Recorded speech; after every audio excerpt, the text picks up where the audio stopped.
Les ovnis. Le sujet passionne et interpelle le monde entier depuis la fin des années 40. Pour certains, il ne s'agit que de mauvaises interprétations de phénomènes météo ou d'engins conçus par l'homme. Les satellites, les avions, les fusées, les ballons-sondes ou encore les drones, mais aussi les essais militaires top secrets, pourraient être la source de cette confusion. Mais pour d'autres, il s'agit bel et bien d'engins venus d'autres mondes qui nous visiteraient depuis très longtemps. Pour les défenseurs de la présence d'ovnis dans notre ciel, la preuve pourrait se trouver dans notre passé, à une époque où aucune technologie humaine n'était présente dans le ciel ou l'espace.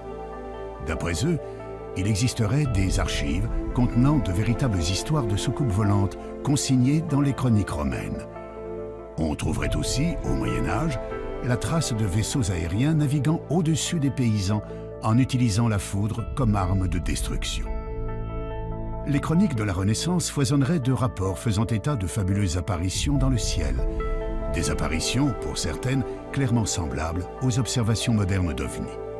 Alors, qu'en est-il vraiment ? À travers cette enquête, nous allons découvrir que les archives recèlent d'extraordinaires documents. Le passé a bien été le théâtre de phénomènes aériens ou célestes marquants pour toutes les populations de notre planète.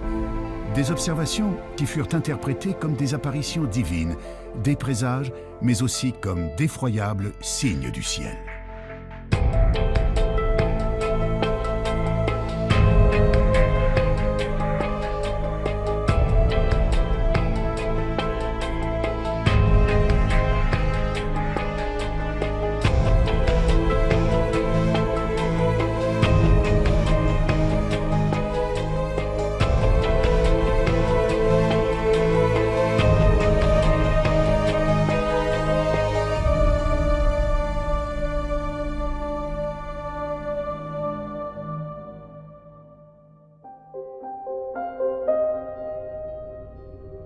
D'après les astronomes, l'univers compte autant d'étoiles que de grains de sable sur notre planète.